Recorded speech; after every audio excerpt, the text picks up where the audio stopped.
하나님 말씀 로마서 14장 22절에서 23절 말씀을 보겠습니다. 신약성경 259쪽입니다. 제가 읽어 드리겠습니다. 네게 있는 믿음을 하나님 앞에서 스스로 가지고 있으라. 자기의 옳다 하는 바로 자기를 책하지 아니하는 자는 복이 있도다. 의심하고 먹는 자는 정죄 되었나니 이는 믿음으로 쫓아 하지 아니한 영고라. 믿음으로 쫓아 하지 아니하는 모든 것이 죄니라. 아멘. 오늘 본문 말씀은 늘 어렵지만 또 어렵습니다. 간단하게 이렇게 질문을 드리자면, 네게 있는 믿음을 하나님 앞에서 스스로 가지고 있으라, 이렇게 말씀을 하셨잖아요. 그러면 질문 들어갑니다. 여러분들에게 있는 믿음이 무엇입니까?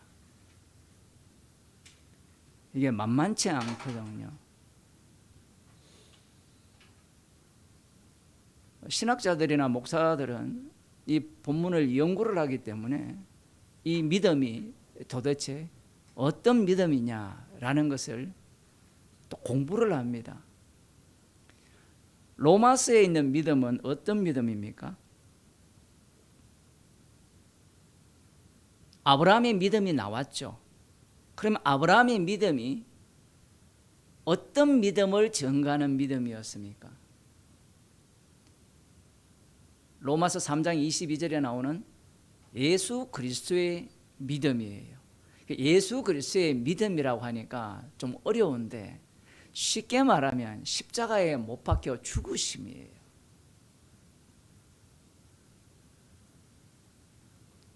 여기에 나오는 네게 있는 믿음을 하나님 앞에서 스스로 가지고 있으라, 이렇게 말씀하셨을 때 신학자들이나 목사들은 이 믿음을 무엇으로 생각하느냐 하면, 방금 이야기했던 그 오리지널 믿음이 아니고 네가 확신하는 믿음, 이렇게 또 해석을 해요. 그 중에 하나가 어떤 겁니까? 이 음식을 모든 만물이 깨끗하기 때문에 먹어도 되는 믿음. 여러분들은 뭐 그렇게 해석을 하냐 생각할지 모르지만, 이 로마서 12장 이후에 넘어오면, 특히 14장에서는 이 문제를 그 고린도전서 8장으로 가게 되면 양심의 문제로 거론하고 있거든요. 양심의 문제. 내 스스로 이것이 옳다, 확신한다 라는 차원에 있어서 그 확신을, 네 믿음을 하나님 앞에서 가지고 있으라는 식으로 해석을 하는 거예요. 그렇게 하면 어디에 유리하냐라고 하면, 양심을 따라 하라는 이야기예요. 지금 제가 말을 잘 못하는 것 같은데, 양심에 따라 하라는 것은 너희들이 취사 선택을 잘 하라는 이야기예요. 그래서 나온 게 코람데오, 들어보셨죠? 교회를 오래 다닌 사람들은 적어도 나름 장로교나 개혁주의 쪽은 다 알죠. 혹시 장로님 들어보셨습니까? 순복음도 알잖아요.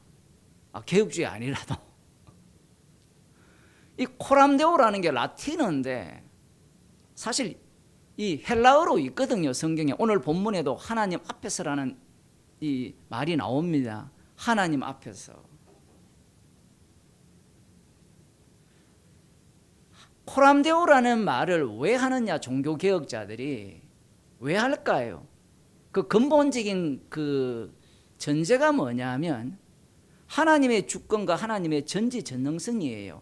그 하나님이 주권을 갖고 계실 뿐만 아니라 모든 걸 다 알기 때문에 우리가 하나님 앞에서 양심을 따라서 하나님 보시기에 기뻐할 만한 행동을 해야 된다는 겁니다. 여기에서 하나님 앞에서 우리가 어떻게 살아야 되느냐라고 할 때는 바른 생각, 바른 말, 바른 행동. 제 설교를 들었던 분들은 누가 한 이야기죠? 조라스터. 개혁주의가 조라스터 교회예요. 이제 제가 이렇게 말하면 이 설교를 듣는 이제 제가 나온 이 합신 목사들이 고소를 할 거죠. 개혁주의가 조라스터 교회. 제발 좀 했으면 좋겠어요.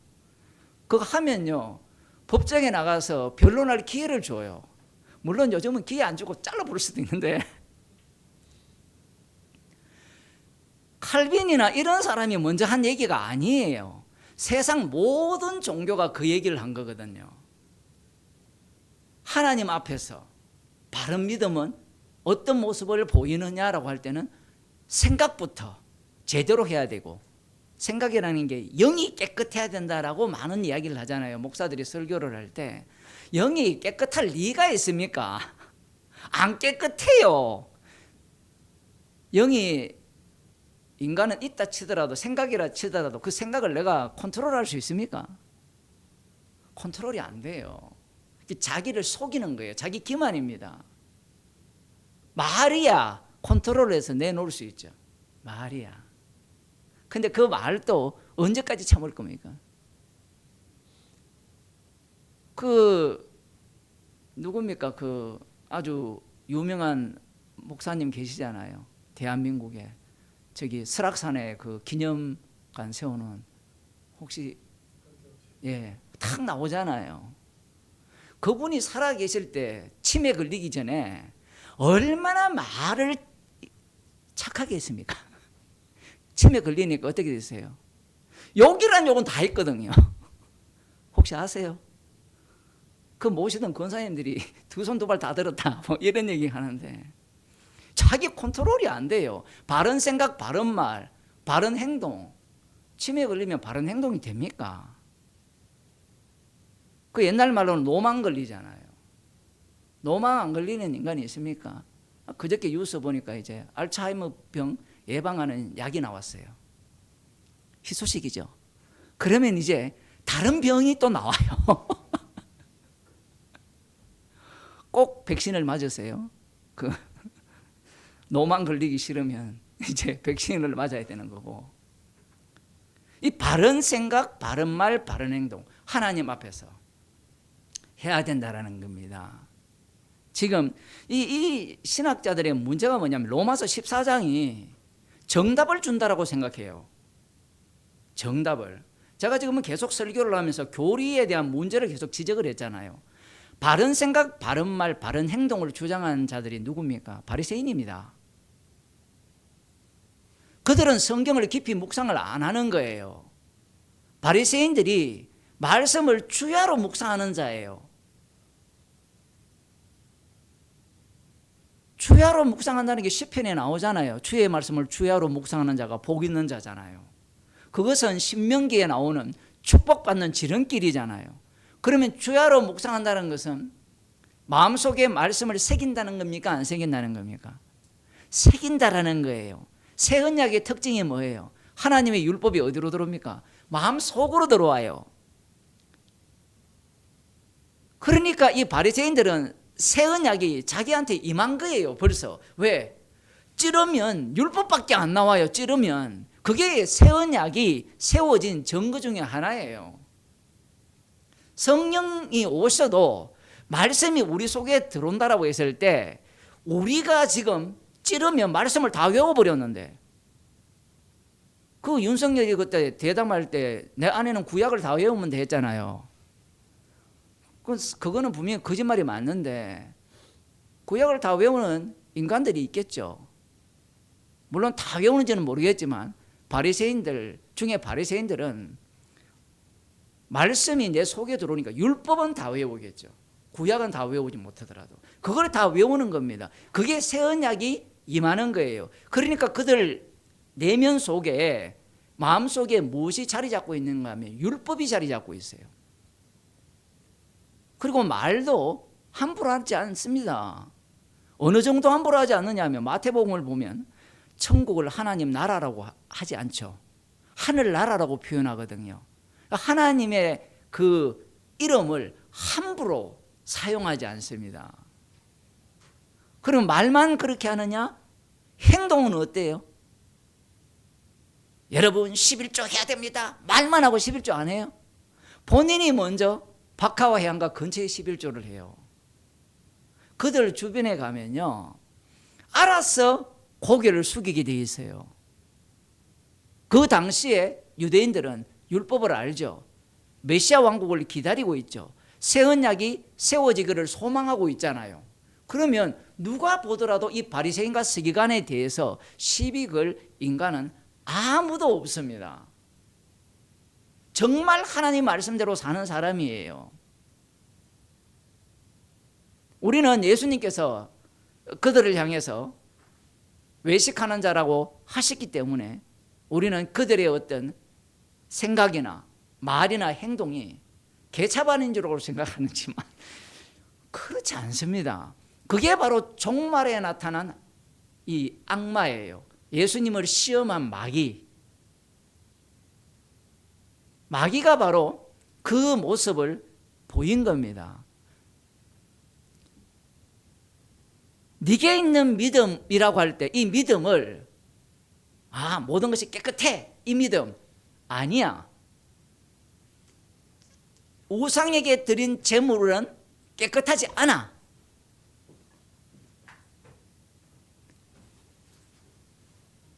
그런 믿음, 그것을 하나님 앞에 가지고 있으라는 식으로 해석을 하게 되면 십자가가 안 나와요. 뭐가 나올까요? 자기 잘났다가 나와요.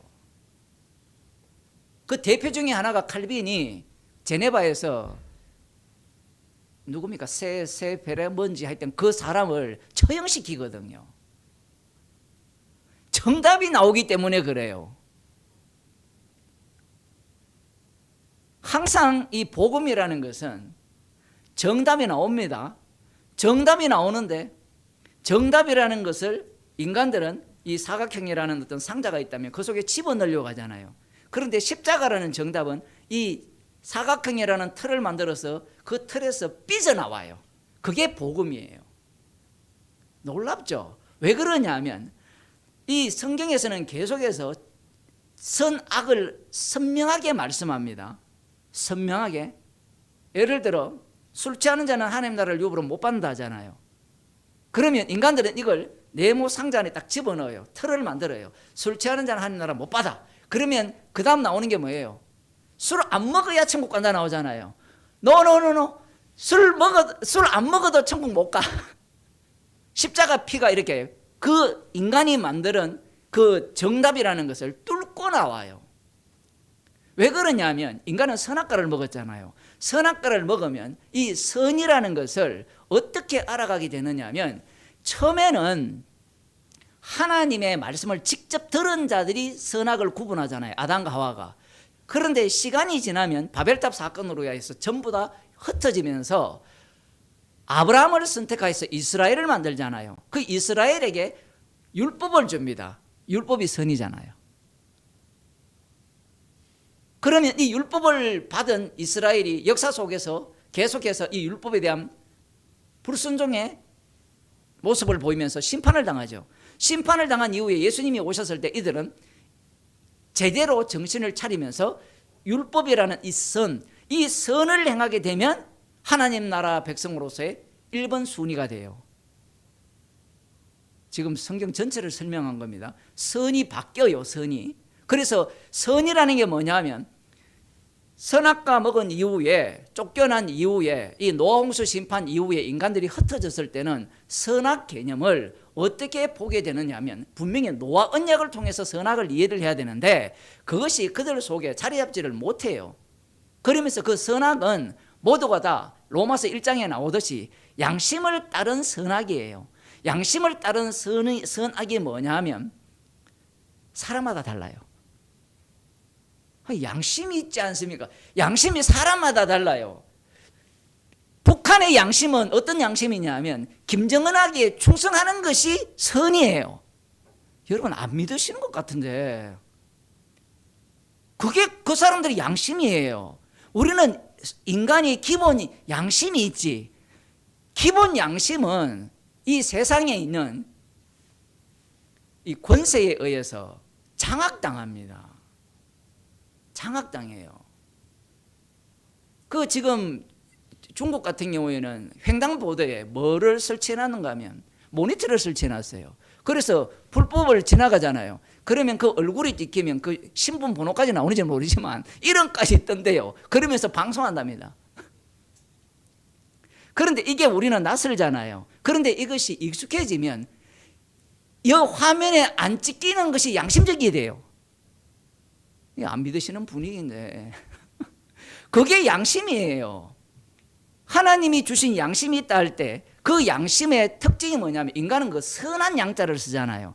그 선하다라는 것이 인간이 만든 선이에요. 그런데 그 로마서에 보면 이 양심이 뭘 이야기합니까?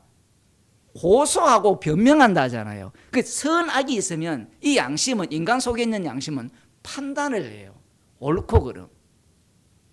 그것이 양심이에요. 이방인들이 갖고 있는 양심. 그러니까 이 양심은 각 나라, 지역, 집안마다 다 달라요. 우리 집안에는 남자가 설거지하면 양심에 이게 합당하지 않는 거예요. 저쪽 집안은 남자가 설거지하는 게 양심에 합당한 거예요. 그런데 인간들은 뭐라고 이야기하는가 하면 지가 살아온 그 세계에서 타인을 판단을 해요. 그런데 이 판단이 더 강렬해지는 게 뭐예요? 여론입니다. 그래서 여론을 장악하는 게 권력자들이 최대 목적이에요.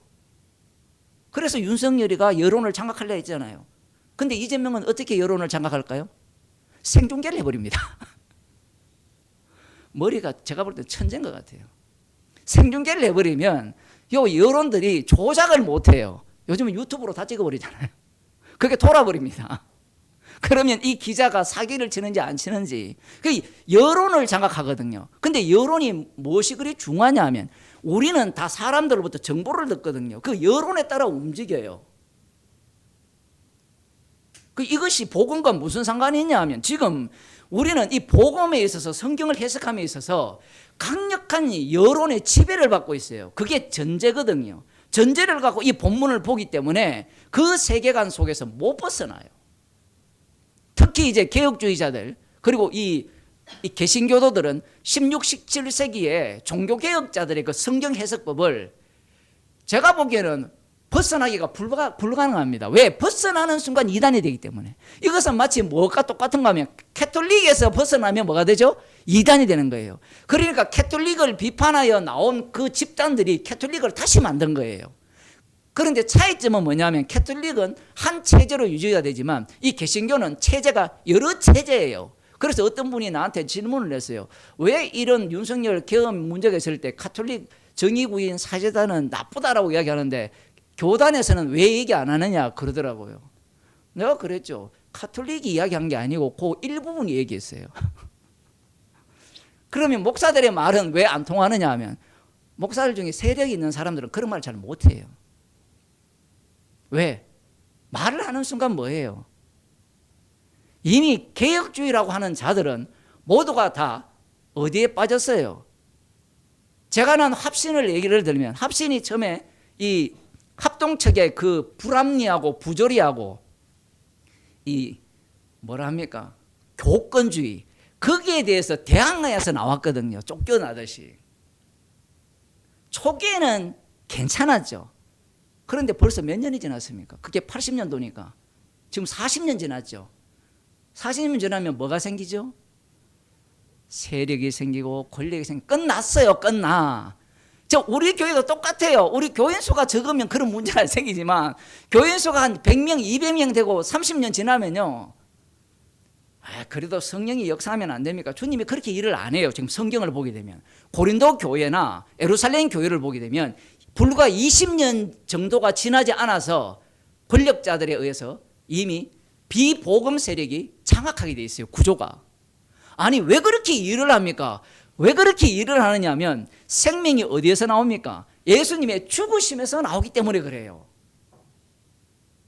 생명이 나오는 교회가 되어야 되잖아요. 그러니까 그 여러분들이 요한계시록에 보면 7교회를 보면 뭐 흠이 없는 교회도 보이지만 그것을 한 모습으로 한 단면으로 보면 안 되고 입체적으로 봐야 돼요. 그 7교회를 다 한 세트로 보게 되면 교회 없다 이거예요. 주님이 그렇게 하는 겁니다. 그 흠없는 교회도 사라지잖아요. 내게 있는 믿음을 하나님 앞에서 스스로 가지고 있으라. 이렇게 이야기를 할 때 이 믿음을 누구의 믿음이라고 얘기했습니까? 아까 조금 전에 해석하는 바에 의하면 내 믿음이죠. 내 믿음이 뭐냐면 모든 만물이 깨끗하다. 아니야. 우상의 제물은 부정한 거야. 먹으면 안 돼. 이런 믿음으로 해석해서는 안 돼요. 그래서 이 말씀이 로마서 3장에 나오는 믿음, 예수 그리스도의 믿음을 갖고 4장에 나오는 아브라함의 믿음을 거기에 집어넣어서 이 본문을 해석을 해야 돼요.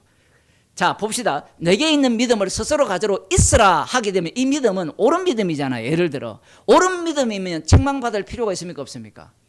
없죠. 그러면 이것이 예수 그리스도의 믿음이라면 책망받을 필요가 있습니까? 없습니까? 야, 이거 어려운 질문인데 없다라고 생각하잖아요. 예수 그리스도의 믿음 안에는 그걸 다르게 표현하면 십자가잖아요. 십자가 안에는 뭐가 들어있습니까? 죄가 들어있어요. 무슨 얘기냐면 로마서 4장을 봅시다. 로마서 4장을 보면 우리가 뭐 이미 살펴봤지만 이 아브라함의 믿음이 나오는데 그런즉 육신으로 우리 조상된 아브라함이 무엇을 얻었다 하리요? 만일 아브라함이 행위로서 의롭다 하심을 얻었으면 자랑할 것이 있으려니와 하나님 앞에서는 없느니라. 행위로서는 의롭다 하심을 못 받았어요. 설마 행위를 보이더라도 하나님 앞에서는 왜 자랑할 것이 없느냐 하면 이삭을 바쳤잖아요. 자랑할 것이 왜 없습니까? 자기 믿음이 아니고 선물이기 때문에 그래요. 아니 목사님, 이삭은 아브라함이 바쳤지 않습니까? 맞아요. 아브라함이 바쳤습니까? 아브라함이 바쳤습니까? 이 말씀을 볼 때 이 세밀한 부분을 잘 봐야 되거든요. 이것은 이제 이후에 우리가 성령을 받게 되면 복음을 전하잖아요. 그 복음을 전할 때 내가 전했습니까? 주님이 전하셨습니까? 라는 질문이 나와요. 그러면 사도 바울의 예는 내가 전한 것이 아니고 주님의 은혜가 복음을 전하게 했다라는 거예요. 그러면 나는 뭐냐 하면 복음이 흘러가는 그릇, 호수예요. 호수. 물 뿌리는 호수 치면 호수 껍데기예요. 그러면 인간들은 나 껍데기 있지 않느냐 이 주장을 하는데 이 복음이 흘러가는 관이 되어버리면 껍데기는 뭐가 되느냐 하면 껍데기는 복음을 전하는데 천지 도움이 안 되는 껍데기가 돼요. 그런데 이것이 정반대로 해석을 하게 되면 복음이 흘러가는 관이기 때문에 나는 너무나 귀한 존재야. 나는 지옥 가면 안 돼. 이런 논리가 나오는 거예요. 지금 아브라함의 믿음이 나오는데 성경이 무엇을 말하느냐? 아브라함이 하나님을 믿으며 이것이 저에게 의로 여기신 바 되었느니라. 이렇게 얘기하죠. 그러면서 일하는 자에게는 그 삭을 은혜로 여기지 아니하고 빚으로 여기거니와 일을 아니할지라도 경건치 아니한 자를 의롭다 하시는 일을 믿는 자에게는 그의 믿음을 의로 여기시나니. 지금 이 얘기를 왜 하느냐 하면 아브라함이 믿었는데 안 믿었다 이 얘기예요. 안 믿었는데 놀랍게도 이 아브라함을 일을 아니할지라도 의롭게 여기시는 분을 믿는 믿음이 그 속에 들어있다라고 하는 거예요. 해석을. 신약이라는 것이 이렇게 어려워요. 우리는 이 조직신학자들의 문제가 뭐냐면 여기에서 나오는 언어 이 의미를 구약으로 곧장 들어가 버리면 해석이 안 돼요. 논리가 이렇게 엉켜 있기 때문에. 지금 이 말씀을 이해하려면 사복음서를 경유하거든요. 사복음서를 경유하여서 창세기 15장으로 가야 돼요. 아브라함이 내가 믿었는데 그 믿음이 어떤 믿음이에요? 하늘의 별과 같이 마를 것이라는 것을 믿었잖아요. 하나님께서 그 믿은 것을 보고 의롭다 여겼잖아요. 그럼 이걸 문자대로 해석하면 아브라함의 믿음은 제대로 된 믿음이었죠. 맞죠? 제대로 된 믿음입니까 아닙니까? 성경 말씀에 의하면 제대로 된 믿음이 맞죠. 그래서 성경이 어려운 거예요. 제대로 된 믿음이 맞는데 제대로 된 믿음이 나오려면, 하나님이 의롭다 여기는 믿음이 나오려면 그 제대로 된 믿음 안에는 어떤 요소가 들어갑니까? 가짜 믿음이 나와야 돼요. 이거는 왜 가짜 믿음이 나오느냐 하면 생명은 십자가에서 나오잖아요. 십자가가 있다는 것은 가짜가 있다는 이야기예요. 사람들의 논리는 믿으니까 그래, 믿으면 되지, 의로 여김을 받지. 그러면 뭘 빼버립니까? 자기의 죄, 십자가에 피 흘리는 그 용서함을 빼버려요. 놀랍게도 창세기 15장에 보면 아브라함이 믿었죠. 믿었는데 어떻습니까? 아브라함이 믿었는데 그 다음 무슨 짓을 해요? 16장에 보면 사레가 하갈을 통하여서 하나님의 자손을, 약속의 자손을 낳자라고 제의를 할 때 동의를 하면서 이스마엘을 낳습니다. 이 사건을 집어넣어요. 꼭 우리 같으면, 우리가 하나님이라면 순서를 어떻게 바꿀까요? 먼저 이스마엘 만들고, 이미 있었어요. 사실 15장에는 집에서 길리운 다메섹 엘리에셀이라고 이야기할 때 아니라 네 몸에서 날 자가 약속의 자녀라 라고 하니까 내 몸에? 그러면 사레 빼고 내 몸에서 날 자니까 사레의 입장에서는 하갈을 통하여서 자식이 낳으면 되겠나, 이렇게 생각한 거예요. 왜냐하면 사레 입장에서는 이 자식을 못 낳는 게, 요즘은 남자 문제도 많지만 그 당시에 아마 사고방식은 나 때문이라고 생각한 거예요. 그래서 이 하갈을 통해서 낳은 겁니다. 이건 계획대로 된 거예요.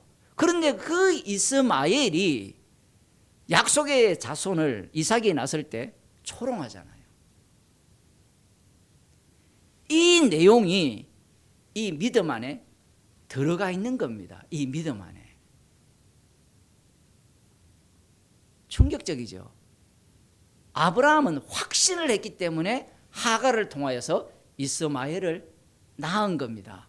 확신을 했기 때문에 그 믿음.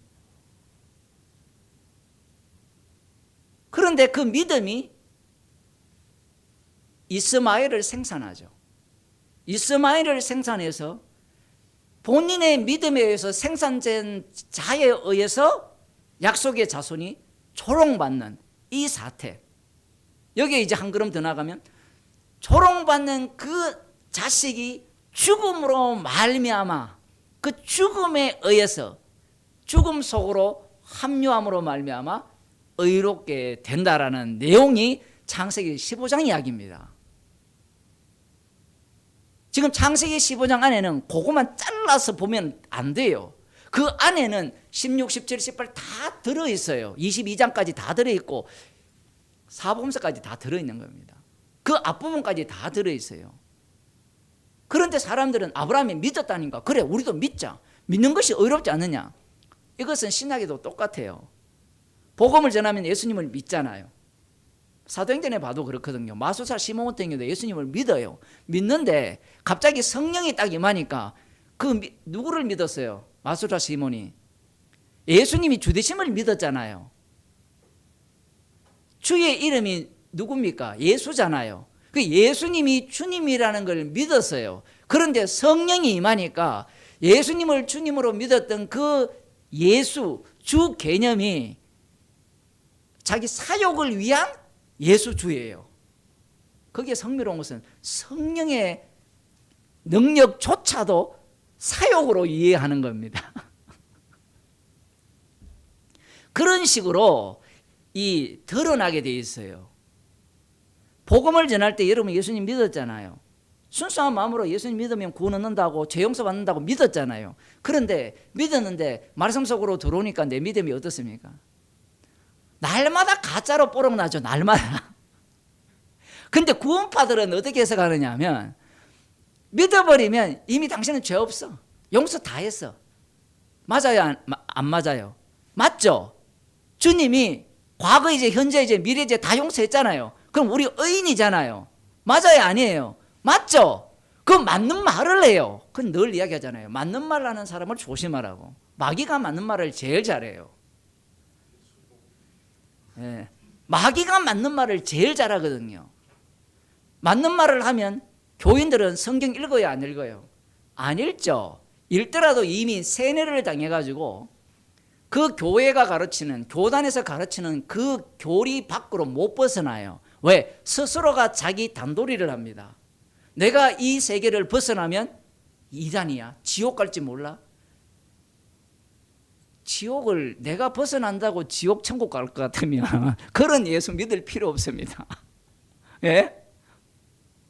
그 정도로 자유로움이 없습니까? 이 재밌는 게 이 오늘 본문을 해석하는 그 개혁주의자들이 신앙의 양심, 자유 이걸 언급하거든요. 말은 자유라고 해놓고요, 철저하게 법 속에 메어버립니다. 진짜 자유인은 어떤 자유인이냐면요, 죄인이 되는 게 자유인이에요. 무엇을 하더라도 죄밖에 나오는 게 없으니까 그 피로 말미암아 감사하는 게 자유인이에요.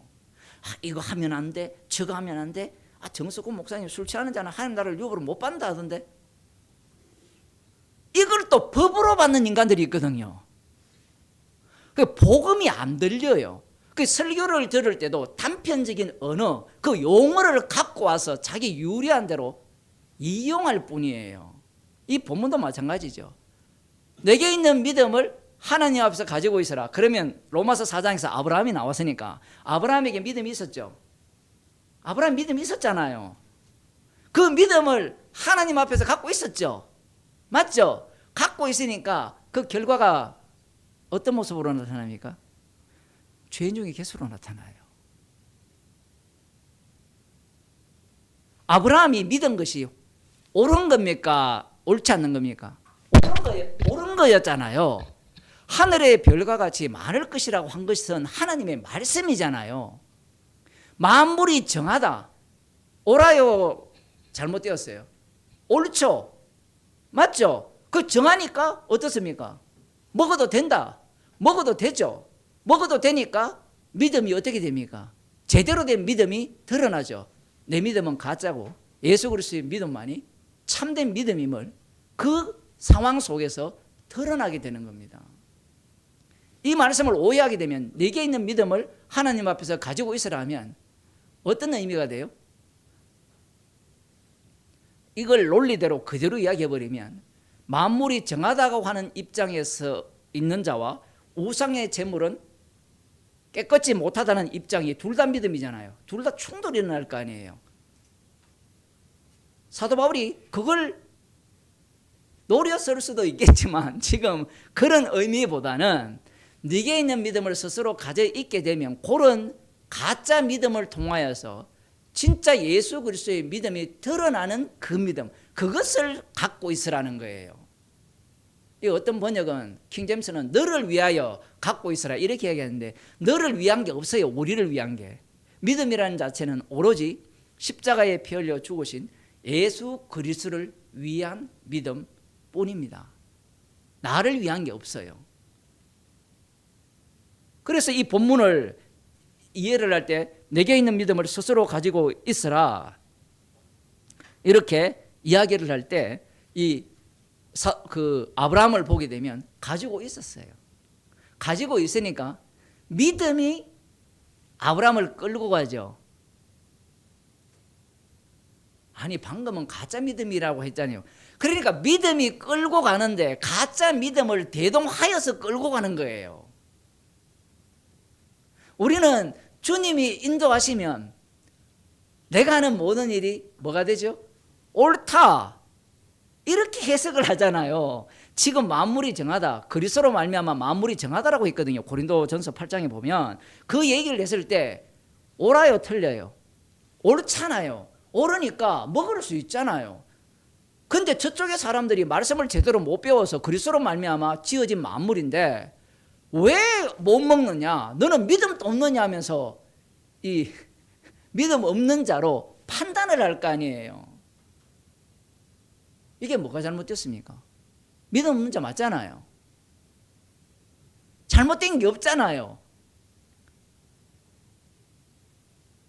이 복음을 사람들이 왜 싫어하느냐 하면 로마서 이런 대로 14장으로 넘어오면 이런 설교는 안 들으려고 해요, 사람들이. 왜 안 들으려고 하느냐 하면 여기에 들어오게 되면 이 12장 이후로 들어오게 되면 옳고 그름이 다 뒤죽박죽이 돼요. 옳고 그름이. 그러면 목사님, 옳고 그름이 없습니까? 제가 있다고 했잖아요. 있다고. 그러니까 이런 말씀들은 굉장히 가볍게 봐요. 가볍게. 사실은 이 말씀을 보면서 로마서 1장부터 11장에 나오는 이런 모든 말씀들에 대해서 다시 새롭게 봐야 되는데 그렇게 안 보죠. 뭐냐면 우리가 설교를 들을 때는 복음의 진리라는 그 지식 체계를 듣게 되면 기분이 좋잖아요. 그런데 실제 삶으로 들어가면 어떻습니까? 다른 세계잖아요. 그런데 그 들은 말씀이 실제 삶과 직결되어 있다고 생각해 보세요. 이거는 맨날 죄인이 아니고 1초마다 죄인.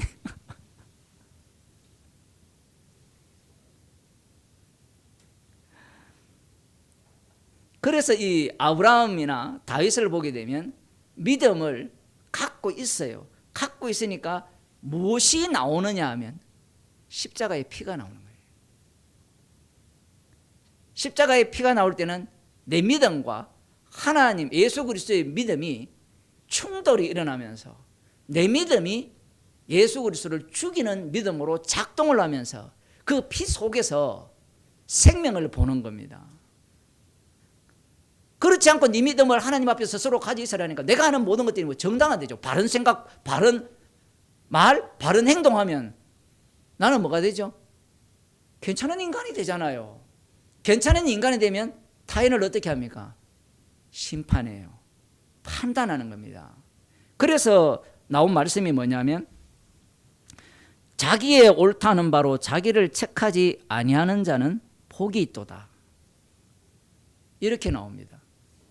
이게 앞뒤가 만일에 네게 있는 믿음을 스스로 하나님 앞에서 가지러 있으라 이래 되면 그 믿음은 옳은 거잖아요, 지금. 그런데 뒤에 보면 자기의 옳다는 바로 자기를 책하다라는 이 단어는 자기를 구별한다, 자기를 심판한다는 의미예요. 판단한다는 거예요. 자기를 판단하지 않는 자는 복이 있도다. 그 자기가 옳다는 바가 뭐냐면 뭐예요? 말씀을 배우죠. 말씀을 배우면 모든 만물이 정하다라는 것이 뭐가 되죠?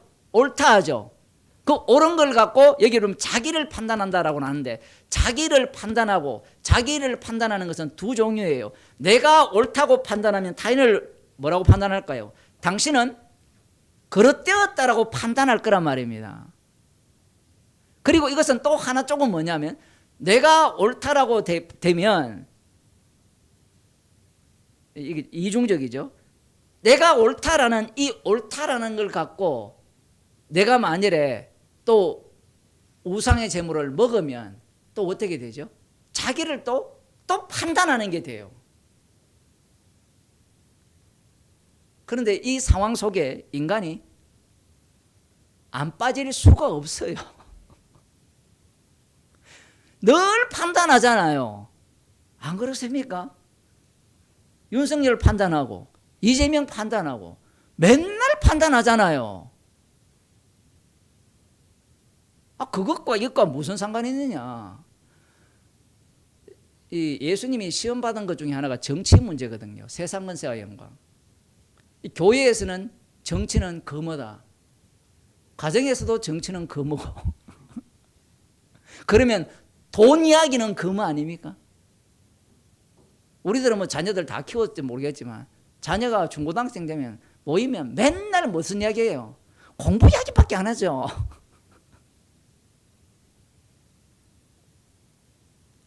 자기가 옳다는 바로 자기를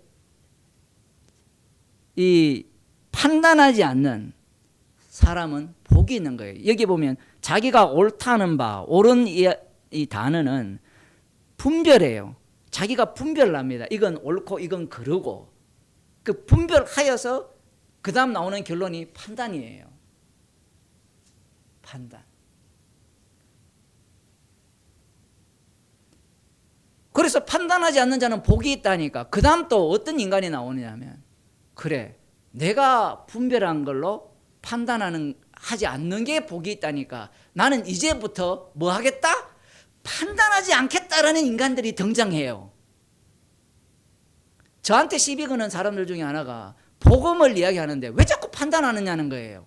그러니까 이런 말씀들이 복음을 전하고 있는데 인간은 계속해서 정답을 찾고 있어요. 부처가 되려고 하는 거예요. 판단하지 말라. 부처도 다 판단이잖아요. 너희들은 다 내 수준은 안 된다 이 얘기거든요. 그 말씀을 해석이 안 돼요. 예수님이 분명히 내게 대해서 전한다 했잖아요. 그러면 이 말씀 자체는 예수님을 전가하는 복음으로 들려야 되는데 계속해서 복음이 안 들리고 십자가 사건이 일어나는 현장이 안 되고, 달리 말하면 구약의 유월절 어린 양의 피로 구출을 하셨잖아요. 구출하신 그분이 시내산에서 율법을 주시면 그 율법이 이스라엘 백성 가운데로 들어가잖아요. 약속의 땅으로 들어가면 그 율법과 이스라엘 백성과 땅이 만나면 뭐가 나옵니까? 유월절 어린 양의 피밖에 안 나와요. 사랑밖에 안 나온다고요. 사랑밖에.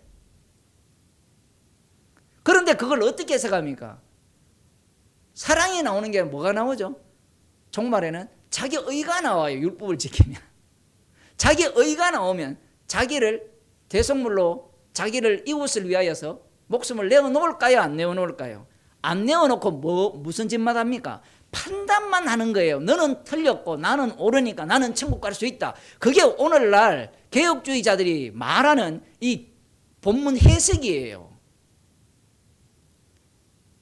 하나님 앞에서 코람되고 살아야 된다. 바른 생각, 바른 말, 바른 행동. 그러면 목사님 그게 뭐가 잘못됐습니까? 나한테 묻잖아요. 바리새인이 뭐가 잘못됐어요?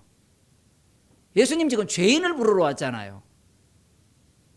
죄인을 부르러 왔는데 바리새인들이 왜 죄인이 안 됩니까? 여러분들이 헌금을 했잖아요. 그죠? 헌금을 했잖아요. 주님을 믿는 믿음으로. 그런데 예수님 뭐라고 이야기합니까? 너 지금 돈을 사랑하네? 대화가 될까요? 안 될까요? 에이, 그건 바리새인 이야기고 나는 아니에요. 수상하죠? 지금 대화를 그렇게 하는 거예요. 말씀이. 바른 생각, 바른 말, 바른 행동이 없다라는 게 아니고 그렇게 할 수 있어요. 그런데 사도 바울은 뭐라 합니까? 죄인 중에 개수라 해요. 입만 열면 복음이 나왔는데 어떻게 죄인 중에 개수가 됩니까? 그러니까 성령이 없는 사람은 이 체계, 언어 체계를 이해를 못해요.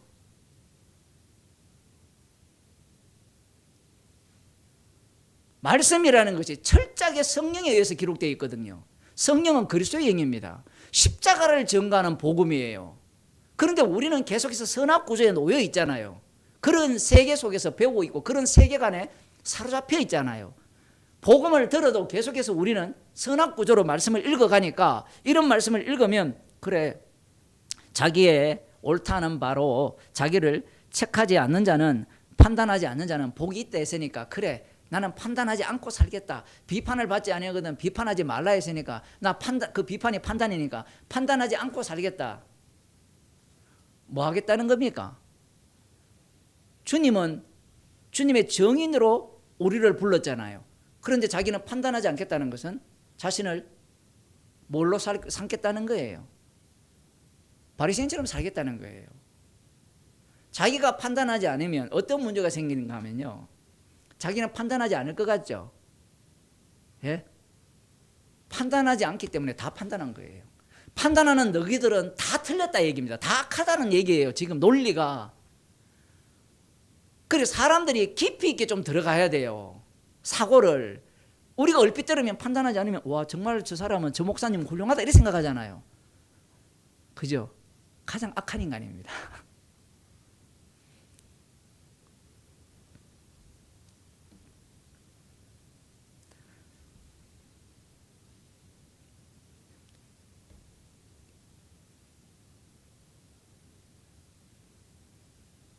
이 양심이라는 얘기를 조금을 해야 되거든요. 양심적으로 판단하라.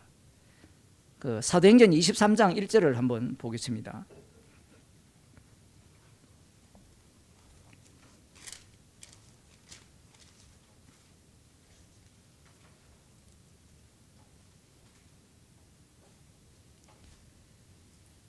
바울이 공회를 주목하여 가로되 여러분 형제들아 오늘날까지 내가 범사에 양심을 따라 하나님을 섬겨노라.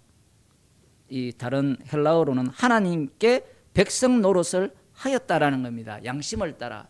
자, 이 여기에서 양심을 따라 했다라는 말이 굉장히 중요한데 이 양심이라는 것이 변화가 있어요.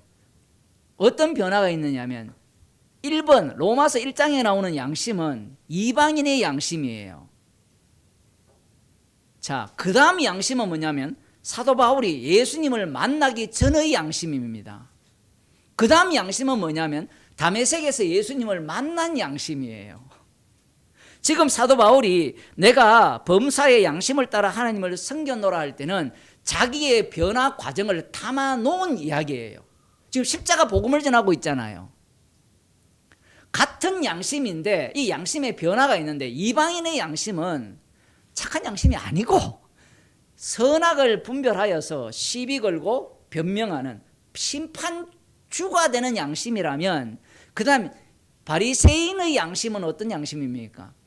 똑같이 율법을 기준으로 하여서 고소를 하고 변론을 하면서 판단을 하죠. 그게 사도 바울이 예수님을 만나기 전의 양심이에요.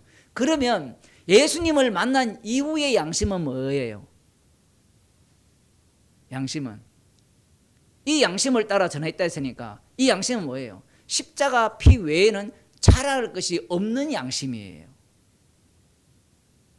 피를 자랑하는 양심이라 이래 보시면 돼요. 양심이 이렇게 바뀝니다. 우리는 양심이라니까 정답이 있다고 생각하잖아요. 이런 것들이 왜 중요하냐면 성경에 나오는 용어들은 바뀌어요. 변화한다고요. 나라고 이야기할 때 우리 자신을 보게 되면 여러분이 10대 때 나와 지금의 나가 같아요, 달라요? 다르잖아요. 10살 전에 여러분 결혼했습니까? 안 했잖아요. 그러면 결혼한 사람의 나는 주변의 여건과 환경 속에서 나를 규정할 거 아니에요. 나는 안 바뀌었다. 다 바뀌었죠. 생각부터 시작해서. 마찬가지로 이런 양심이라는 용어도 마찬가지입니다. 이러한 말씀이 있는데 고린도전서 8장을 봅시다.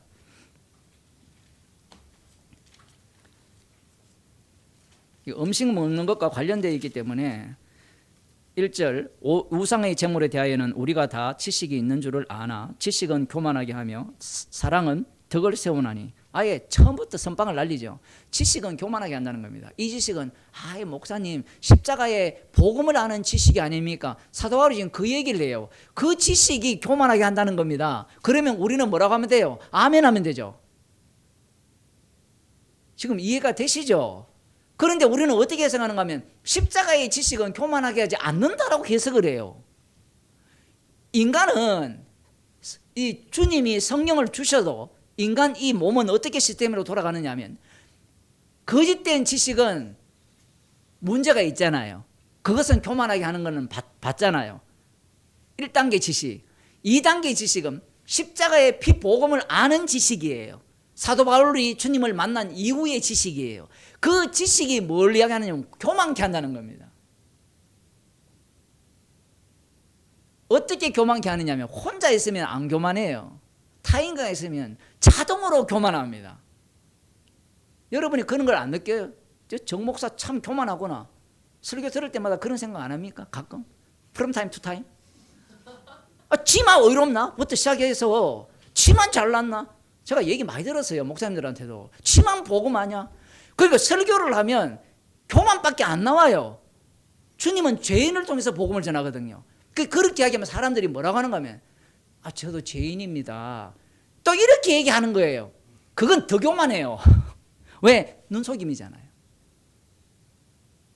수준이 너무 낮아요. 공부를 좀 해야 돼요. 이 지식은 교만케 한다 하면 이걸 누구한테 적용하느냐 하면 이거는 복음을 잘 모르는 애들이 그런 거야. 지금 로마서를 보니까 지식이 교만케 됐잖아요. 만물이 깨끗하다 하니까 어떻습니까? 먹어도 되네. 이게 교만하다는 거예요. 왜 교만하냐? 십자가에 피가 나와야 되는데 나의 의로움이 나와버려요. 그러면 타인을 판단합니다. 여러분 복음을 알잖아요. 복음을 아는 여러분들이 복음을 모르는 사람에 대해서 어떻게 봅니까? 교만 덩어리잖아요. 그래서 주님이 자기를 부인하라는 겁니다. 우리는 이게 만만치 않아요. 좀 알면 교만 덩어리가 돼요. 근데 이 교회 안에서 이 교만이 나오는 겁니다. 지식은 교만케 하나 사랑은 덕을 세운다. 사랑은 덕을 세운다 할 때 이 사랑은 예수님의 사랑인데, 십자가 사랑인데, 하나님이 자기 독생자를 대성물로 내어주신 사랑이잖아요. 이 사랑은 니 죽어라 얘기예요. 그게 덕을 세우는 겁니다. 봅시다. 다른 사람들에게는 2절입니다. 만일 누구든지 무엇을 아는 줄로 생각하면 아직도 마땅히 알 것을 알지 못하는 것이요. 정말 놀라운 말씀하죠. 그러니까 난 잘 몰라. 아무것도 몰라. 이것도 교만이에요. 그러니까 따라하지 마세요. 물론 따라할 수도 있는데 우리는 못 빠져나가요. 그러니까 자기가 못 빠져나가면 그냥 그대로 액면가대로 나가면 되는데 이걸 피하려고 해요. 좀 더 봅시다. 또 누구든지 하나님을 사랑하면 이 사람은 하나님이 아시는 바 되었느니라. 그러므로 우상의 제물 먹는 일에 대하여는 우리가 우상은 세상에 아무것도 아니며 또한 하나님은 한 분밖에 없는 줄 아노라. 비록 하늘에나 땅에나 신이라 칭하는 자가 있어 많은 신과 많은 주가 있으나 그러나 우리에게 한 하나님 곧 아버지가 계시니 만물이 그에게서 났고 우리로 그를 위하여 또한 한 주 예수 그리스도께서 계시니 만물이 그로 말미암고 우리도 그로 말미암았느니라. 그러나 이 지식은 사람마다 가지지 못하여 어떤 이들은 지금까지 우상에 대한 습관이 있어 우상의 제물로 알고 먹는 거로 그들의 양심이 약하여지고 더러워졌느니라. 여기에 그들의 양심이 나오죠. 이들은 지금 예수 그리스도를 믿는 자거든요. 믿는 자들의 양심이 더럽혀진다는 겁니다. 그러면 사도 바울이 로마서와 달리 우상은 없다라고 선언을 하잖아요. 그럼 이게 새로운 지식이잖아요. 이 지식을 가진 자가 교만케 된다는 이야기를 하는 거예요, 지금. 물론 이 지식이 없는 자도 만만치 않아요. 남대문에 간 사람보다 가지 않는 사람이 이기는 이유가 거기에 있어요. 이 복음을 전할 때도 똑같습니다. 남대문에 안 가본 사람들이 더 날뛰어요. 지금 여기에서는 아는 자들이 더 날뛰는 것 같지만 실제로는 우상의 제물은 악한 거기 때문에 먹이면 안 돼! 원래 조금 아는 사람들이 더 날뜁니다. 좀 더 봅시다. 더러워지니라. 식물은 우리를 하나님 앞에 세우지 못하나니 우리가 먹지 아니하여도 부족함이 없고 먹어도 풍성함이 없으리라. 그런즉 너희 자유함이 이 권리인데 약한 자들에게 그치는 것이 되지 않도록 조심하라. 이렇게 되어 있어요. 자유함, 권리. 주님이 성령을 주셨다면 아예 상대에 맞추어서 내 행동과 말이 작동하도록 해주시지 왜 이렇게 합니까? 이런 자들의 또 문제가 뭐냐면 아까 제가 그런 얘기했잖아요. 그 로마서 14장을 해석을 할 때 하나님의 주권과 전지전능성을 바탕으로 해서 신앙의 양심의 자유를 언급했다 했잖아요. 이것도 얼마나 문제가 있는가 하면 하나님의 주권이라면 뭐까지도 포함해야 돼요. 우상의 제물을 먹는 것도 주권이고 우상이라는 게 없기 때문에 모든 만물이 깨끗하게 먹는 것도 주권으로 봐야 되잖아요. 그런데 하나님이 다 알기 때문에 어떻게 해야 된다? 안 해야 되는 것은 안 해야 된다라고 해요. 근데 신학자들은 목사들은 그 용어 있죠. 주권과 전지를 이게 상호 모순이잖아요. 그러면서 신앙의 자유를 이야기한다는 게 이게 말도 안 되는 논리거든요. 논리가. 주권이라면 하나님 뜻대로 하는 거잖아요. 뭐까지 하나님 뜻대로 합니까? 선악과를 따먹게 하는 것도 하나님의 뜻이잖아요. 그럼 하나님은 어디까지 합니까? 따먹는까지도 알고 그들의 언어까지 다 알잖아요. 그런데 우리가 하나님이 될 수 있습니까? 없습니까? 없잖아요. 없으면 하나님이 그 주권성으로 들어가면 되잖아요.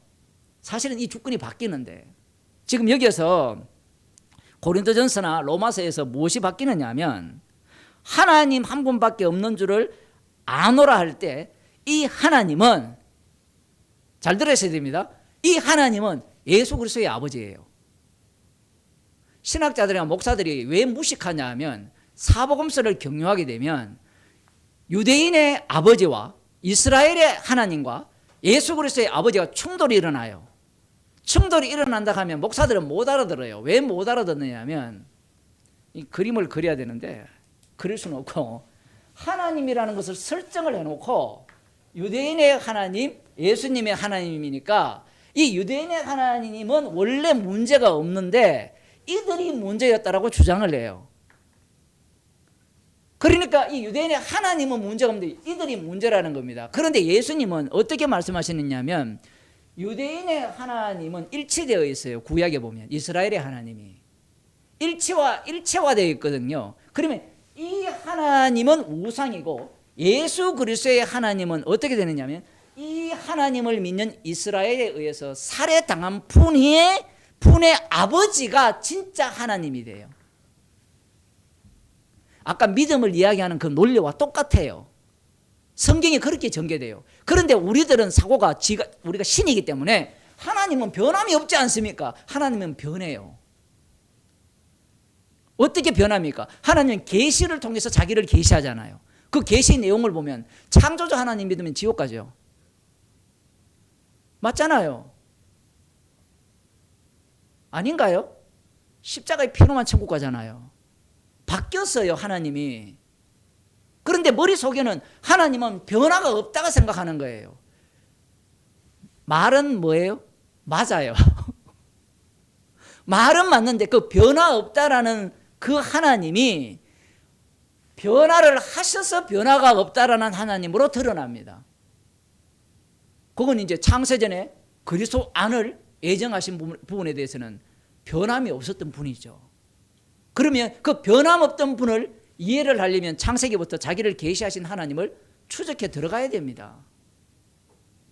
여기에서 하나님은 한 분밖에 없는 줄 아노라 할 때 이게 두 갈래로 쪼개집니다. 어떻게 쪼개지느냐 하면 이스라엘의 하나님, 구약의 하나님을 믿는 자들은 우상의 제물이 있어요, 없어요? 있죠.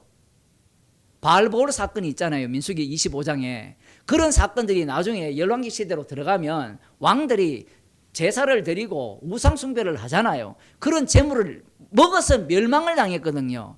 그러면 하나님을 믿는 자들의 입장에는 우상이 있고 우상의 제물이 있잖아요. 그런데 여기에서는 하나님은 한 분밖에 없다라는 말을 유대인이 들으면 나 외에 다른 신을 섬기지 말라는 의미로 듣겠지만 지금 사도 바울은 성령을 받았잖아요. 성령을 받게 되면 이 하나님은 한 분밖에 없는 하나님은 아들을 통해서 계시하신 하나님이 돼요. 그래서 여기에서 어떻게 말씀하시느냐 하면 5절 봅시다. 비록 하늘에는 땅에나 신이라 칭하는 자가 있어 많은 신과 많은 주가 있으나 그러나 우리에게는 한 하나님 곧 아버지가 계시니 만물이 그에게서 났고 우리도 그를 위하여 또한 한 주 예수 그리스도께서 만물이 그로 말미암고 우리도 그로 말미암았니라. 이렇게 이중적으로 이야기를 해요. 만물이 하나님께로 났는데 이제 골로새서 1장 16절로 가면 로마서에도 나오죠. 만물이 누구에게서 나옵니까? 아들에게서부터 나오거든요. 만물이 주에게서 나오고 주는 누굽니까? 십자가에 못 박히신 예수 그리스도가 주가 되잖아요. 만물이 주에게서 나오고 주로 말미암고 주께로 돌아가는 겁니다. 이게 유대인들 입장에서는 이게 지금 충돌이거든요. 완전 다른 세계예요. 세계관으로 치면 딴 세계관을 갖고 있는 거예요. 하나님이 만물을 만들었다면 우상 제물이 있어요.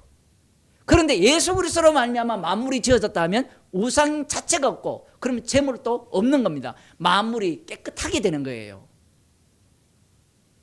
목사들은 이 변화를 관심이 없어요. 이 변화에 대해서. 지금 사도 바울이 그 이야기를 하는 겁니다. 그러니까 여전히 이방인들도 우상이 있다라고 생각을 하잖아요. 유대인들뿐만 아니라 고린도 같은 경우에는 유대교에서 기독교로 넘어온 자들의 문제가 아니라 그 이방 사람들의 문제거든요. 그러니까 이방 사람들은 우상이 있다라고 생각하고 나름 성경을 읽어볼 거 아닙니까? 구약 율법을 보고 들을 거 아닙니까? 그러면 듣게 되면 어떤 태도를 취할 거냐라는 거예요. 예수님을 믿는다면 어떻게 해야 되죠? 우상 제물은 안 먹어야지. 그게 그들이 갖고 있는 신앙생활입니다. 그런데 오름을 갖고 보면 그들이 엉터리 신앙생활을 하고 있잖아요. 그런데 그 지점에서 그들은 나름대로 자기 부인을 한다고 볼 수 있어요. 그 모습으로 십자가를 증거하는 거예요. 우리 같으면 야 거기 있지 말고 모든 만물은 예수 그리스도로 났으니까 먹어 이렇게 가잖아요. 물론 말씀을 가르치긴 가르쳐야 돼요. 가르치는데 그게 쉽게 한 번만에 바뀔까요? 여러분의 사고가 한 번만에 바뀝니까? 지금 복음을 들은 지 수년 됐잖아요. 수년이 지나면서 어떻습니까? 서서히 바뀌었다라도 볼 수 있고, 야 이거 내가 그때 왜 몰랐지? 그런 생각을 많이 하잖아요. 주님이 일을 그렇게 해요. 그래야만 이 모든 사람들의 변화 과정이 다 다르게 하심으로 말미암아 십자가의 사건이 일어나는 현장이 되게 하시는 거예요. 똑같이 복음을 들으면 우리가 똑같이 예를 들어 지금 한 2년 좀 넘었습니까? 여기서 모인 지 들었으면 똑같이 지혜가 자라고 지식도 올라가고 똑같은 생각을 하면 얼마나 좋겠습니까? 그죠? 속으로 성령은 뭐 하시냐? 성령이 그렇게 일을 해요. 인간들의 욕심은 끝이 없잖아요. 지금 사도 바울은 정답을 논하려고 하는 게 아니에요. 복음을 전합니다. 바울이 말하는 권면을 사람들은 권면이라 하잖아요. 이 언어부터 엉터리예요. 어디 하나님의 말씀을 권면 수준으로 떨어뜨립니까? 이 말씀은요, 시내산에서 불 가운데 받은 율법보다 더 무서운 말씀입니다. 심판주가 계시기 때문에, 천국과 지옥을 보내는 분이 계시기 때문에 만만하게 받을 거 아니에요. 해도 되고 말아야 되는 말씀이 아닙니다. 아들의 죽으심을 증거하는 말씀이에요. 8절에 식물은 우리를 하나님 앞에 세우지 못하나니 우리가 먹지 아니하여도 부족함이 없고 먹어도 풍성함이 없으리라. 이런 말 하면 누가 제일 짜증내느냐 하면 모든 만물이 깨끗한데요. 근데 사도 바울은 먹어도 부족함이 없고 먹어도 풍성함이 없으리라. 그 다음 나오는 게 그런즉 너희 자유함이 약한 자들에게 그치는 것이 되지 않도록 조심하라. 이 그친다는 것은 걸림돌이에요. 야, 이게 무시무시한 말씀입니다. 걸림돌이라는 것은 그 마태복음 18장 6절을 봅시다. 이게 과연 단순하게 양심의 문제냐, 먹어도 되고 말아야 되는 문제냐, 그거 아니고요. 6절에 누구든지 나를 믿는 이 소자 중 하나를 실족해 하면 차라리 연자 맷돌을 그 목에 달리우고 깊은 바다에 빠뜨리우는 것이 나으니라. 지금 이 얘기를 하고 있어요. 먹는 음식으로 실족치 않게 하는 것이 낫다. 실족해 하지 말라. 이렇게 말씀하고 있거든요. 거치는 것이 되고 걸림돌인 것이 되고 자유함이. 아니 내가 하는 일이 옳은데 이게 왜 문제가 됩니까? 어떻습니까? 그런데 뭐라고 합니까? 누구한테 걸림돌이 되죠? 우상의 제물이 있다라고 하는 자들에게 걸림돌이 되어서 그들을 실족해 하는 겁니다. 그러면 어떻게 하라고요? 연자 맷돌을 목에 메고 바다에 빠뜨리는 것이 낫다 이야기합니다. 그 다음 봅시다. 7절 실족해 하는 일들이 있음을 인하여 세상에 화가 있도다. 흥미로운 것은 누가 먼저 실족해 하느냐는 거예요. 교회 안에서 성도가 성도를 실족해 하는 겁니다. 이거 실족해 한 사람 중 한 사람이 누구예요? 게바잖아요. 갈라디아서에 나오는 외식함으로 말미암아 실족해 하는. 왜 이런 말씀들을 이 곳곳에 배치를 하면서 실제로 이러한 일들이 일어나게 하느냐 하면 실족해 하지 말라는 이야기를 하고자 하는 게 아니라 실족해 하면 안 된다라는 말씀을 하시면서 실족해 하지 말라는 것을 제거하는 게 아니에요. 말씀을 유지시키시면서 십자가를 자랑케 하기 위해서 이 말씀을 하는 거예요. 그 다음 봅시다. 실족해 하는 일이 없을 수는 없으나, 없을 수 없다 해놓고 실족해 하는 자에게는 화로다. 아멘 하면 되잖아요. 그럼 인간들은 어떻게 하느냐면 빠져나가려고 하죠. 근데 못 빠져나가잖아요. 실족해 하는 일이 없을 수 없다 하잖아요. 반드시 실족해 한다 하잖아요. 우리는 계속해서 이런 원천을, 이 실족해 하는 이 문제를 제거하려고 하는데 제가 안 돼요.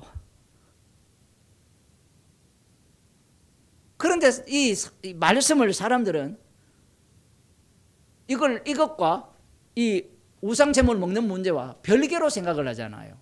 지금 별개가 아니잖아요. 한번 봅시다. 어느 정도면 만일 네 손이나 네 발이 너를 범죄케 하거든 찍어내버려라. 불구자나 절뚝발이로 영생에 들어가는 것이 두 손과 두 발을 가지고 영원한 불에 던지우는 것보다 나으니라. 지금 실족해 하면 어디로 들어간다고요? 지옥불에 들어간다는 이야기입니다. 지금. 그러니까 지금 로마서 14장에서 하는 얘기나 말씀이나 고린도전서 8장에서 하는 말씀이 만만한 말씀이 아니에요. 아들의 죽음이 그렇게 만만합니까? 그래서 사람들은 십자가 복음에 대한 그 내용이 있죠. 거기에 대해서는 되게 중요하게 여겨요. 그런데 이런 거는 가볍게 여기죠. 여러분 그렇지 않나요? 아닌가요? 술 먹는 거, 뭐 음행하는 거 가볍지 않나요? 이쪽 부분은 중하게 여기고 이쪽 부분은 약하게 여기고. 그게 세뇌당해서 그래요. 그 기존 신학이 이걸 분리해서 가르쳐 왔거든요. 예수님이 말씀이 육신이 되셨잖아요. 신구약 말씀을 다 끌어모으면 예수님의 십자가예요. 이론이 아니고 십자가에 못 박혀 죽으신 거예요. 그 죽으신 분이 부활하셔서 주가 되신 겁니다. 그러면 우리가 아는 그 말씀들 로마서 1장에서 11장까지 우리 몸으로 들어올 거 아닙니까? 새 언약이니까. 들어오면 우리 몸에서 어떤 식으로 그 복음이 드러나느냐라는 거예요. 그것이 이런 실제 상황 속에서 드러난다는 겁니다. 그 중에 대표적인 하나가 먹고 마시는 문제죠. 날과 달과 절기를 지키는 이런 문제들, 그런 문제들을 통해서 나타나는 겁니다. 나를 중히 여기고 이거는 우리는 아닌 것 같죠. 그렇지 않습니다, 여러분.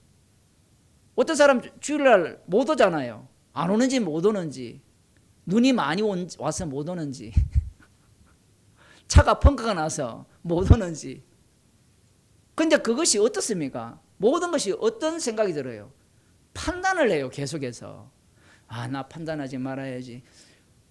좀 판단하세요, 제발. 제발 좀 막 살아야 되는데.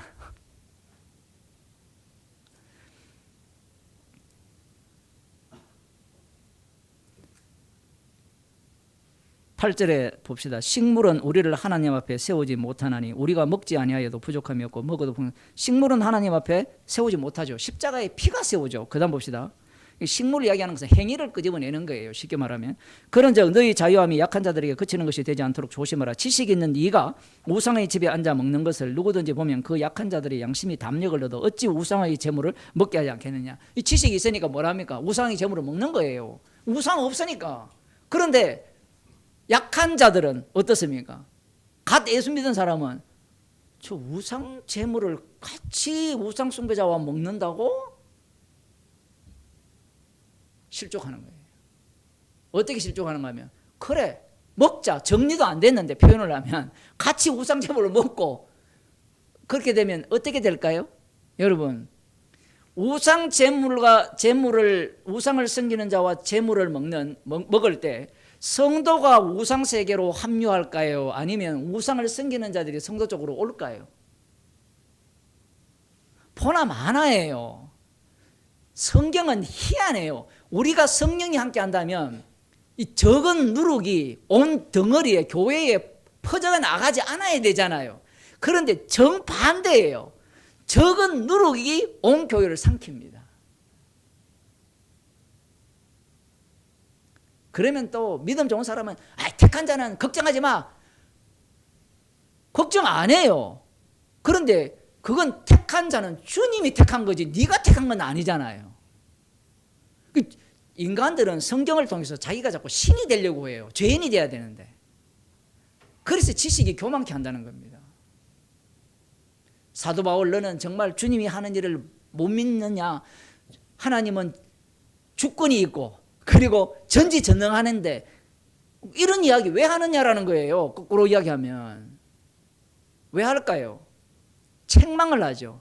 책망받는 자마다 빛으로 돌아오게 돼 있어요. 십자가의 피로. 그러면 책망을 함에도 불구하고 나는 괜찮아 라고 하게 되면 어떻게 합니까? 안녕히 가세요예요. 복음은 그렇게 진행이 됩니다. 제가 늘 이야기하잖아요. 인간 구원 중심으로 성경을 해석하면 성경은 해석이 안 됩니다. 인간 구원 중심으로 해석을 하면 말씀 중심으로 해석을 언약 중심으로 십자가 중심으로 해석을 해야 성경이 이해가 돼요. 이런 이야기를 하면 어차피 구원받았잖아 구원받는데 이 얘기 왜 합니까? 예? 이 얘기 왜 합니까? 그러니까 그 사람들의 머릿속에는 뭐가 있냐면 복음의 정인에 관심이 있는 게 아니라 자기 구원에 있는 거예요.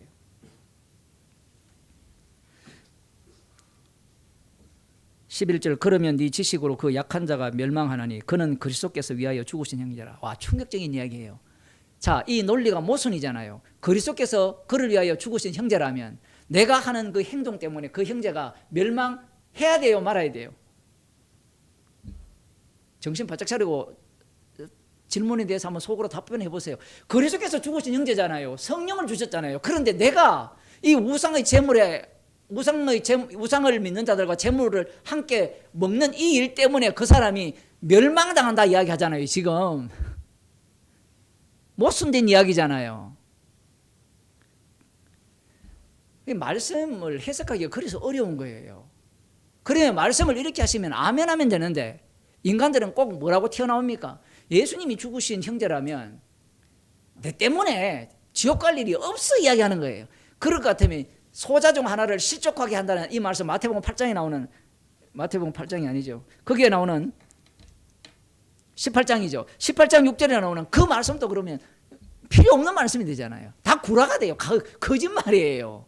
그 말씀 하나하나가 살아 역사하시는데 이 신학을 배운 사람들은 이 지식이죠. 교만케 된 사람들은 말씀 속으로 못 들어가요. 말씀을 빼내어서 지식, 올바른 지식, 정보를 계속해서 챙기는 겁니다. 그게 문제예요. 그래서 처음 출발할 때 지식은 교만케 한다는 거예요. 아, 이제 목사님 알았으니까 이제 교회 그만 오겠습니다. 지식은 교만케 하니까. 안녕히 가세요. 인간들이 그렇게 또 생각을 해요. 왜 복음을 듣는 사람들이 복음을 듣다가 떠나가느냐면 복음을 들으면 자기가 높아진다고 생각해요. 더 깊이 알아가니까. 그런데 제대로 복음을 전하면요, 안녕히 계세요 하고 다 떠나가요. 왜? 내가 지금까지 배웠고 봉사한 게 헛거냐? 그것부터 시작하여서 내가 이만큼 아는데, 내가 이만큼 아는 걸 다른 사람한테 가면 내가 존경을 받는데 저 교회 가면 교만하다. 그래서 교회를 안 다니는 겁니다. 지식 자랑하려고, 뽐내려고. 그러면 우리 그런 거 없어야 됩니까? 마음껏 자랑하세요. 자랑하시면서 책망을 당해야 돼요. 책망을 받아야 되는 겁니다. 입 다무는 거 더 악하다 했죠, 제가. 봅시다. 이같이 너희가 형제에게 죄를 지어 그 약한 양심을 상하게 하는 것이 곧 그리스도에게 죄를 짓는 것이니라. 와, 무시무시한 말씀합니다. 그리스도에게 죄를 짓는 것이에요. 그러면 아까 마태복음 18장에 하면 지옥불에 간다 얘기입니다. 아니, 목사님, 한 번 구원은 영원한 구원이죠. 맞죠? 근데 형제를 실족하면 어떻게? 지옥불에 갑니다. 맞죠? 아멘 하면 될 문제를 뭐 어렵게 생각합니까? 왜 이런 말씀에 대해서 들들 떠느냐 하면요, 뭐 잘 몰라서 그럴 수도 있는데 성령을 받아본 적이 있느냐라는 거예요. 성령을 받아본 적이 없는 사람은 자기 구원에 미쳐 있어요. 구원은 절대로 포기하면 안 돼요. 성경이, 예수님이 오심이 내 구원하기에 왔다라고 생각하는 겁니다. 그러니까 이런 말씀들이 시답지 않는 거예요. 이런 말씀을 없애는 방법은, 가장 좋은 방법은 뭐예요? 형제를 실족하지 않게 하는 가장 좋은 방법은 뭐예요? 교회 안 오는 거예요. 무섭죠, 인간이. 교회를 가면요, 내가 예상한 사람과 전혀 달라요. 같이 복음을 듣는데도 대화가 잘 안 되잖아요. 맞죠? 왜 안 되는지 아세요? 각자의 세계관이 따로 놀기 때문에 그래요. 그러면 세계관끼리 끄집어내면서 복음에 대한 예를 끄집어내면서 죄인이 되면 하나가 되거든요. 근데 우리는 어떻습니까? 끄집어내면서 지식이 나오죠. 옳음이 나오죠. 나와야 돼요. 그리고 각자가 자기 세계관 안에서 복음을 이해해요. 그것이 이렇게 덜 추워지는 자리가 이런 자리예요. 교회예요. 그래서 교회 안 다니는 사람들이 가장 교만합니다. 교회 안 다니는 사람이 성경 지식을 가득 갖고 교회 와 보세요. 어떨까요? 판단하기 바빠요. 정 목사님 설교를 한 10년 들었다는데 왜 저 수준밖에 안 돼? 그럼 무슨 수준을 원해요? 저도 뭐 유튜브를 올리지만 유튜브만 보고 있는 사람들은 뭐 시간이 없어서 그런 사람은 할 수는 없겠지만 유튜브의 세계는 정보의 세계입니다. 정보와 복음은 달라요.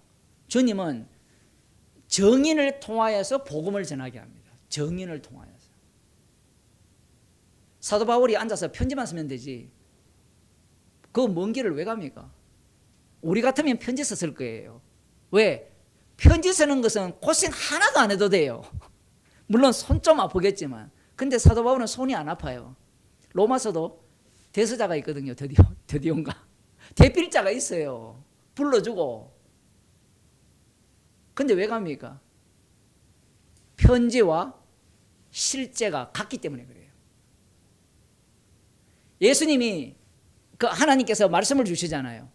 말씀을 주시고 그 정보로 끝내버리지. 왜 친히 육신을 입고 이 땅에 옵니까? 선악과를 먹은 자들이 생각하는 진리 체계와 진짜 하나님이 말씀하시는 진리가 다르기 때문에 그래요. 13절 그러므로 만일 식물이 내 형제로 실족해 하면 나는 영원히 고기를 먹지 아니하며 내 형제를 실족지 않게 하리라. 이렇게 얘기하거든요. 진짜 영원히 안 먹을까요? 다른 쪽으로 실족해 하면 먹습니다. 사도 바울은 지금 표현을 이렇게 하는 거예요.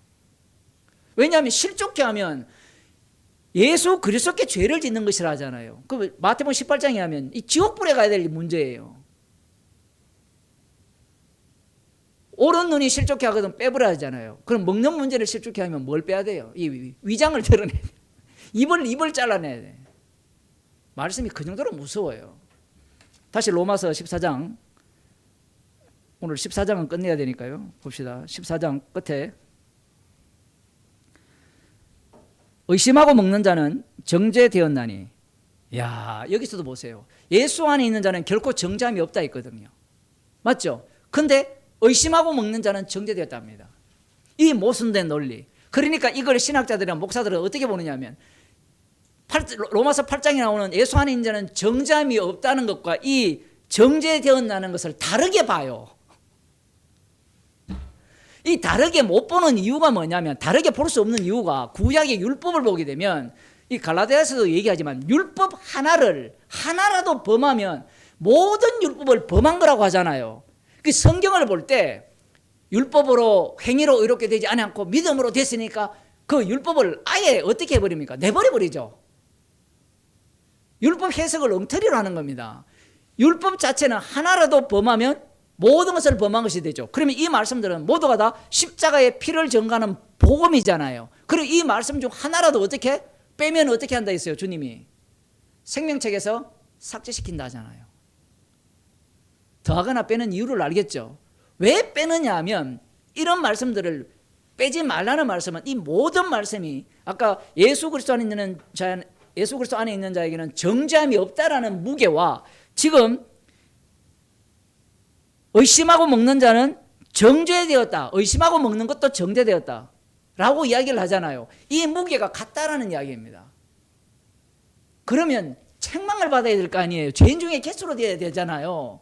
그런데 이걸 어떻게 되느냐 하면 의심하고 먹는 자는 정죄되었다고 하니까 의심하고 먹는 자가 누굽니까? 모든 만물이 정하지 않다라고 생각하는 사람이잖아요. 그럼 자기의 이 신앙 그 색깔이 자기가 알고 있는 그 말씀에 대한 확신이 옳다라는 주장이잖아요. 의심하고 먹는 자는 정죄되었다라는 말을 듣는 순간 그 사람이 뭐라고 할까요? 둘로 딱 갈라집니다. 여기에 합류하든지 튕기든지. 왜냐하면 의심하고 먹는 자는 확신을 갖고 있기 때문에 먹어요. 그 지금 유월절 전하는 하나님의 교회 같은 경우에는 안식일을 지키지 않아요. 그죠? 그들의 생각에는 그것이 이 천국 가는 하나의 중요한 발판이 되는 거예요. 이전에는 요즘도 그런 교회가 있겠지만 11조 해야 천국 간다. 그런 논리. 의심하고 먹는 자는 정죄되었나니 이는 믿음으로 쫓아 하지 아니한 용고라. 믿음으로 쫓아 하게 되면 어떻게 돼요? 의심하고 먹은 죄인이 되죠. 아까 앞부분에 믿음으로 쫓아 모든 만물이 정하는 것을 먹는 것도 뭐가 되죠? 죄가 되죠.